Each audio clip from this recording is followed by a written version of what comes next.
Assalamualaikum warahmatullahi wabarakatuh. Bagaimana kabar kalian anak-anak? Semoga sehat selalu dan dalam lindungan Allah Subhanahu wa taala. Untuk kali ini kita akan belajar mengenai karya sastra.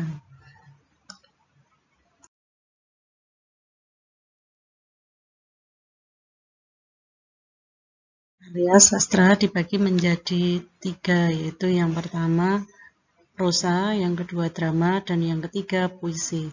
Prosa yaitu berupa karangan bebas, sedangkan drama yaitu merupakan seni pertunjukan. Kemudian yang namanya puisi disebut karangan terikat. Prosa dikatakan karangan bebas karena tidak ada aturan yang membelitnya. Kemudian puisi disebut karangan terikat karena untuk membuat puisi kita harus memenuhi aturan-aturan yang berlaku. Seperti contohnya, yaitu jika pantun itu harus ada aturannya. Yang pertama yaitu bersajak api-api, dan yang kedua yaitu baris 1, 2 yaitu sampiran, baris 3 dan 4 adalah isi.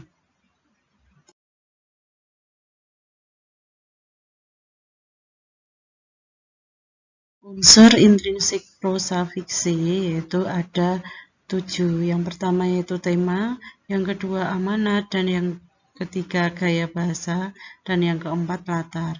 Untuk kita pelajari yang pertama yaitu mengenai tema. Tema yaitu inti cerita atau pokok bahasan dalam cerita. Setiap karya sastra pasti mempunyai yang namanya tema. Karena kalau tidak ada tema pasti tidak akan muncul sebagai cerita. Kemudian unsur yang kedua yaitu amanat. Bagian amanat ini juga di dalam karya sastra harus ada, karena di dalam karya sastra itu pasti mengandung pesan moral. Jadi amanat itu adalah pesan moral atau pesan yang disampaikan pengarang untuk pembaca, yang disampaikan melalui cerita. Kemudian yang keempat yaitu berupa gaya bahasa. Bahasa yaitu yang digunakan dalam cerita di dalam karya sastra. Kemudian selanjutnya yaitu mengenai latar. Latar ini adalah gambaran peristiwa. Latar bisa dibedakan menjadi 3, yaitu yang pertama latar waktu, kemudian yang kedua yaitu latar tempat, dan yang ketiga latar suasana. Latar waktu yaitu kapan terjadinya kejadian, kemudian tempat yaitu mengacu ke di mana kejadian itu terjadi, kemudian yang terakhir yaitu suasana, yaitu mengacu bagaimana kejadian itu terjadi.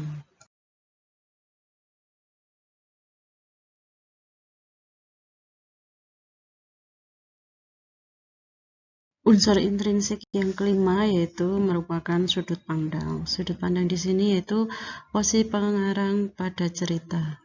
Ada 4 sudut pandang, yaitu yang pertama, sudut pandang orang pertama pelaku utama, kemudian yang kedua, sudut pandang orang pertama pelaku sampingan, yang ketiga, sudut pandang orang ketiga serba tahu, dan yang terakhir, sudut pandang orang ketiga terbatas. Ciri-ciri dari sudut pandang orang pertama pelaku utama dan pelaku sampingan yaitu tokohnya merupakan aku atau saya atau kami. Hanya bedanya jika itu merupakan sudut pandang orang pertama pelaku utama, maka tokoh-tokoh tersebut ada di dalam cerita tersebut, yaitu ada di awal sampai akhir tokoh aku, saya, atau kami, dan itu selalu muncul di dalam cerita. Dan apabila itu merupakan sudut pandang orang pertama pelaku sampingan, tokoh-tokoh aku, saya, atau kami itu hanya muncul di awal atau di akhir saja. Kemudian sudut pandang yang ketiga yaitu sudut pandang orang ketiga serba tahu, dan yang keempat sudut pandang orang ketiga terbatas. Di sini perbedaannya dari sudut pandang orang pertama yaitu mengenai tokohnya. Jika sudut pandang orang ketiga serba tahu dan terbatas yaitu tokohnya dia, ia, mereka, atau nama tokoh. Sedangkan untuk membedakannya, jika itu adalah sudut pandang orang ketiga serba tahu, yaitu tokoh-tokoh tersebut mengetahui apa yang terjadi pada tokoh tersebut. Yaitu misalnya, jika dia sakit, kita itu harus tahu kenapa kok dia bisa sakit. Itu yang namanya sudut pandang orang ketiga serba tahu. Sedangkan orang ketiga serba terbatas, yaitu kita hanya sebatas tahu saja mengapa kok orang ketiga ini atau tokohnya dia, ia, mereka atau nama tokohnya ini sakit.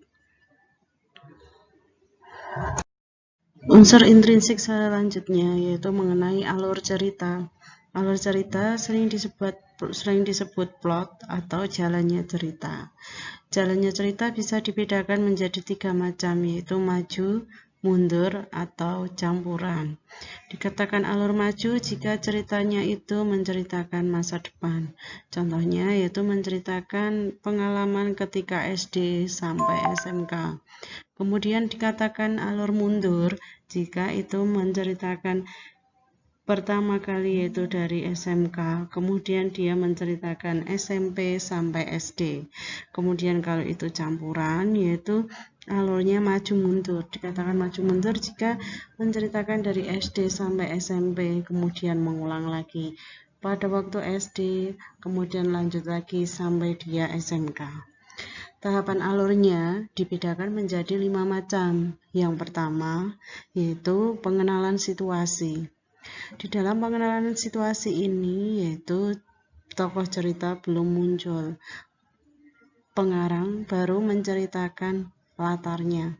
Kemudian yang kedua yaitu pengungkapan peristiwa. Pengungkapan peristiwa itu artinya yaitu peristiwa atau masalah baru muncul. Kemudian menuju konflik, yaitu penyebab dari konfliknya. Kalau klimaks yaitu puncak dari konflik dan penyelesaiannya yaitu jalan keluar dari konflik tersebut. Itu yang namanya alur cerita. Unsur selanjutnya yaitu tokoh dan penokohan. Tokoh dan penokohan ini dibedakan menjadi 3 berdasarkan wataknya, yaitu ada antagonis, protagonis, dan tetragonis. Antagonis jika berwatak jahat, yaitu contohnya kejam, dengki, ataupun rakus. Kemudian protagonis yaitu tokoh yang berwatak baik, misalnya di dalam cerita tersebut, tokoh tersebut berwatak rajin, bijaksana, ataupun pemaaf. Sedangkan yang namanya tetragonis yaitu berwatak penengah, yaitu apabila antagonis dan protagonis terjadi pertikaian, tokoh tetragonis ini yang menjadi penengah antara antagonis dan protagonis. Di dalam unsur tokoh dan penokohan tidak hanya mempelajari mengenai macam-macam wataknya saja, yaitu kita bisa mempelajari mengenai bagaimana cara penggambaran wataknya. Cara penggambaran watak dibedakan menjadi 2, yaitu analitik dan dramatik. Analitik yaitu penjelasan langsung, yaitu langsung menceritakan watak tokohnya. Misalnya di dalam cerita dikatakan Andi adalah seorang anak yang rajin. Di dalam cerita itu berarti langsung ditunjukkan wataknya, dan itu yang namanya penggambaran watak analitik. Sedangkan yang kedua yaitu dramatik atau tidak langsung, yaitu bisa melalui dialog antar tokoh, tingkah laku tokoh, dan tanggapan tokoh lain. Contohnya, kita bisa mengetahui kalau dia watak rajin, yaitu misalnya dengan tingkah lakunya, yaitu seperti apa di dalam cerpen tersebut atau novel, yaitu misalnya dia selalu datang lebih pagi dan dia selalu rajin mengerjakan tugas. Itu namanya tingkah laku tokoh. Atau dikatakan tanggapan orang lain, yaitu ada sosok yang lain yang menceritakan bahwa tokoh A itu adalah rajin karena dia selalu datang lebih awal dan selalu mengerjakan tugas tepat waktu. Itulah unsur-unsur intrinsik yang ada dalam karya sastra. Di sini yang dijelaskan yaitu mengenai unsur karya sastra yang ada di dalam prosa. Prosa itu misalnya cerpen, novel, ataupun cerbung, ataupun hikayat, ataupun cerita rakyat yang lain. Intinya yang namanya unsur intrinsik antara unsur karya sastra satu dan yang lain itu tidaklah sama, yaitu sangatlah berbeda. Yang sama yaitu hanya antara tema dan amanat saja, yaitu intinya setiap cerita itu mempunyai tema dan amanat. Terima kasih, semoga materi ini bisa berguna untuk kalian dalam memahami unsur-unsur intrinsik karya sastra.